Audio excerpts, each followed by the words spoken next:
दोस्तों, एनवीएन के चक्रव्यूह में आपका फिर एक बार स्वागत है। आज हम यूपी में पुलिस भर्ती के अंदर होने वाले महाघोटाले की चर्चा करेंगे। दोस्तों, अपने स्क्रीन पर आप जिन युवकों को देख रहे हैं, ये अयोध्या में जय श्री राम का नारा नहीं लगा रहे हैं, बल्कि परीक्षा रद्द करने की मांग कर रहे हैं। प्रश्न ये है कि आखिर उन्हें इस प्रदर्शन की जरूरत क्यों पड़ी? इसलिए कि उत्तर प्रदेश की परंपरा के अनुसार फिर से पेपर लीक हो गए। यह है डबल इंजन सरकार। योगी का बुलडोजर प्रशासन पेपर लीक होने से नहीं रोक सका।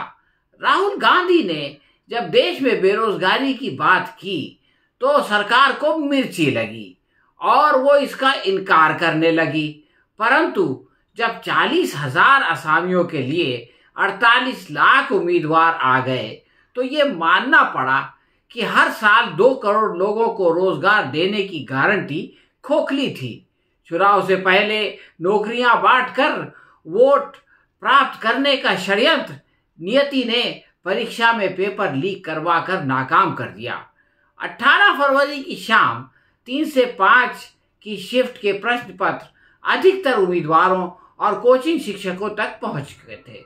सोशल मीडिया पर पर्चा लीक हो जाने की खबर के बाद योगी जी के बोर्ड ने अपनी प्रथा के अनुसार भगवा दलालों को बचाने के लिए पेपर लीक के आरोप को फर्जी करार दे दिया। लेकिन जब विरोध बढ़ा तो फिर मजबूरन जांच की कमेटी बनानी पड़ी। योगी प्रशासन की इस अक्षमता और भ्रष्टाचार के खिलाफ उम्मीदवार पहले ही दिन से सड़कों पर आकर परीक्षा रद्द करके दोबारा करने की मांग करने लगे। इससे घबराकर Uttar Pradesh police recruitment and promotion board ने पेपर लीक की शिकायत पर उम्मीदवारों से सबूत के साथ आपत्ति दर्ज कराने के लिए कहा तो 1,500 से अधिक प्रमाण सहित शिकायत ऑनलाइन प्राप्त हो गई। इससे अंदाजा किया जा सकता है कि कितने बड़े पैमाने पर खुलेआम भ्रष्टाचार हुआ है। प्रशासन हरकत में आया तो परीक्षा के आखिरी दिन पेपर लीक मामले में 93 लोगों को गिरफ्तार किया गया। इस मामले में 15 फरवरी से अब तक जिला पुलिस और एसटीएफ ने धोखाधड़ी और टारगेट परीक्षा देने वालों की गैंग के कुल 287 लोगों को गिरफ्तार किया है। इसके अलावा परीक्षा के पहले दिन 122 नकली उम्मीदवार और हल करने वाले गैंग की सदस्य पकड़े गए। इनमें से 96 लोग परीक्षा देते हुए रंगे हाथ पकड़े गए और 18 धोखेबाजों को भी गिरफ्तार किया गया। ईटा और प्रयागराज कमिश्नरेट में भी 15 ठग पकड़े गए। मऊ, सिद्धार्थनगर और प्रयागराज से 9, गाजीपुर से 8 और आजमगढ़ से 7 लोग गिरफ्तार हुए। इसका मतलब है कि बीजेपी की भांति ये कैंसर पूरे राज्य में पसरा हुआ है। परंतु मोदी और योगी को राहुल की वाराणसी यात्रा से परेशानी थी, इसलिए वो इससे बेपरवाह थे। राहुल की यात्रा का प्रभाव खत्म करने के लिए योगी वाराणसी के मंदिर घूमे, मगर बात नहीं बनी तो खुद प्रधानमंत्री अपनी खिसकती जमीन को बचाने के लिए दौड़ पड़े और 13,000 करोड़ के प्रोजेक्ट की आधारशिला रखाए। परंतु मीडिया में इन योजनाओं के बजाय राहुल गांधी पर किया जाने वाला कटाक्ष ही छा गया, क्योंकि पहले तो मोदी जी के सपने साकार नहीं होते और अगर हो भी जाएं तो उससे आम आदमी का कोई भला नहीं होता। इससे पहले तो उनके चहीते ठेकेदार पैसे कमाते हैं और फिर धनवान जाकर के उसमें ऐश करते हैं। आम लोगों को मोदी जी के भाषण से मनोरंजन प्राप्त करके ताली बजाने पर संतोष करना पड़ता है। अपने पिछले भाषण में ताली बजवाने के लिए मोदी जी ने शुरू में पूर्वी में 2-4 वाक्य कह दिए और उस पर खूब ताली बजी।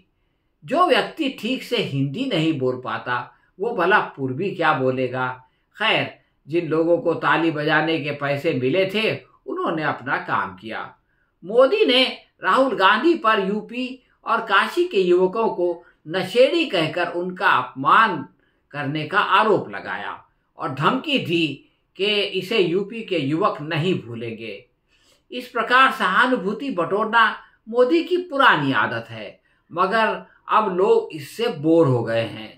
जनता की भावना खेलने वाले प्रधानमंत्री बताएं कि अगर काशी के नौजवान नशेड़ी नहीं हैं तो उन्होंने बनारस हिंदू विश्वविद्यालय के अहाते में एक छात्रा का बलात्कार करके वीडियो बनाने की हिम्मत कैसे की। ये किसी राज परिवार के युवराज नहीं थे, बल्कि उस संघ परिवार के लोग थे जिसको अपने प्रशिक्षण और सभ्यता पर बहुत गर्व है। वो शराब के साथ सत्ता के नशे में चूर थे। इसके बावजूद उन्हें बीजेपी ने मध्य प्रदेश में छुपाया और चुनाव में उपयोग करने के बाद गिरफ्तार करवाया। योगी को अपेक्षा थी कि समय के साथ लोग भूल भाल जाएंगे और मामला रफा दफा हो जाएगा, लेकिन छात्रों ने निरंतर प्रदर्शन करके योगी जी को मजबूर कर दिया कि वो अपनी पुलिस के जरिए उन्हें गिरफ्तार करवाए। क्या राज्य का निर्माण इस प्रकार किया जाता है? इन्हीं नौजवानों के काले करतूत मोदी की सत्ता को गंगा में डुबोने के लिए काफी है। बीजेपी के लिए राहुल से ज्यादा खतरनाक वो युवक हैं। प्रधानमंत्री जिस समय उत्तर प्रदेश के नौजवानों के बारे में लंबी चौड़ी हाँक रहे थे, कन्नौज शहर में एक 28 साल के बेरोजगार युवक ने अपने तमाम सर्टिफिकेट जलाने के बाद आत्महत्या कर ली। ब्रजेश पाल ने पुलिस भर्ती के लिए परीक्षा में पेपर लीक से परेशान होकर 22 फरवरी को फांसी लगाई, परंतु अगले दिन प्रधानमंत्री ने इस पर खेद भी व्यक्त नहीं किया और न उसके माता पिता को संतावना दी, क्योंकि सपनों का सौदागर हमेशा तथ्यों से आंख चुराता है। ब्रजेश पाल ने अपने सुसाइड नोट में लिखा कि अब मैं परेशान हूँ। जब किसी को नौकरी नहीं मिल सकती तो डिग्री का क्या फायदा।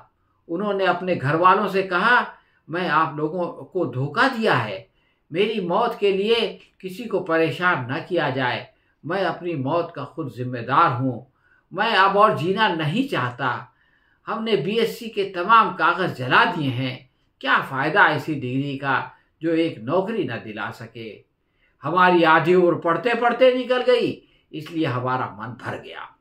ब्रजेश पाल ने किसी को धोखा नहीं दिया, बल्कि मोदी जी ने उसका विश्वासघात किया है और उसकी आत्महत्या की जिम्मेदारी सीधे सीधे मोदी और योगी पर आती है। मोदी कहते हैं कि मैं नहीं जानता था कि कांग्रेस को भगवान श्री राम से इतनी नफरत क्यों है।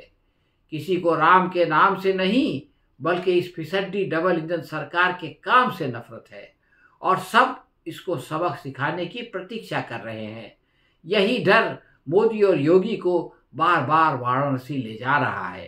प्रधानमंत्री को स्वप्न नगरी से निकालने के लिए राहुल गांधी ने पूर्वी जबान में एक्स पर लिखा, मोदी जी अपनी नानी को अपने नानिहाल की कहानी सुना रहे हैं।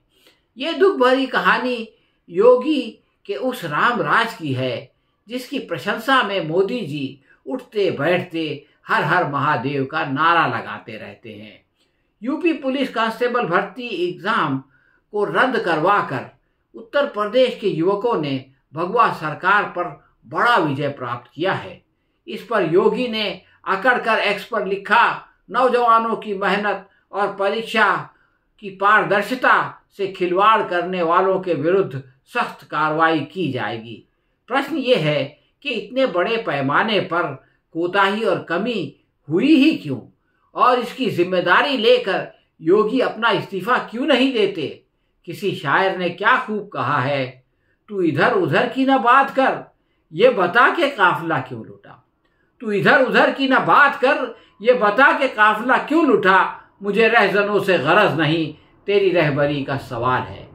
हाँ तो दोस्तों, ये थी हमारी आज की समीक्षा। आपको कैसी लगी हमें कमेंट बॉक्स में लिख के बताएं। अगर पसंद आई हो तो लाइक और शेयर करें। हम बहुत जल्द किसी और विषय के साथ आपके साथ फिर हाजिर होंगे। उस वक्त तक के लिए आज्ञा दीजिए। धन्यवाद।